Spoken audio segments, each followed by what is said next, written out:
Esimest korda aga Järvamaale jõudnud Naiskodukaitse poolt korraldatud laagris Ole valmis said 100 inimesed just kriisiks valmisolekuks vajalikke teadmisi.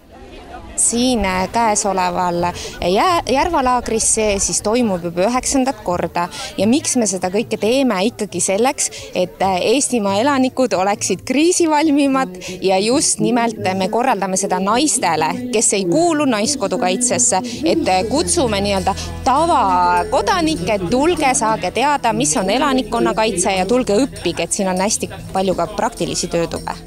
Kui palju neid inimesi üle Eesti on, kes seda koolitust juba on saanud? Nüüd arvestades, kui Järvalaager, siis ta on kuskil 800 inimest, aga kohe toimub meil ka juuli lõpus Raplamaal samasugune laager, et siis loodame, et üle 1000 juba on neid inimesi. Mida siis siin laagris pakutakse ja mida õpetatakse? No siin laagris õpetatakse siis naistele, kuidas kriisiolukorras hakkama saada. Erinevad töötoad on meil naistele, kuidas enesekaitset teha, kuidas metsas hakkama saada, saavad õppida ka relvi, tuleohutust ja kuidas raadiosidet edasi anda ja kaardiõppe.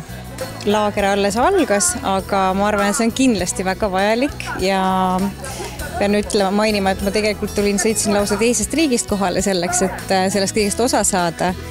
See on väga tähtis minu arvates. Et sa tead, kuidas siis käituda kriisiolukorras.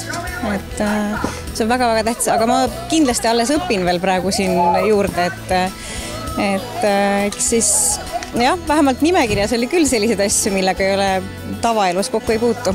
Kui kaugelt te tulite? Ütlesite teisest riigist? Jah, me elame Soomes praegu Lahti linnas. Ja. Kas on tulnud ka tagasisidet, et on juba õpitust kasu ka kellelegi olnud?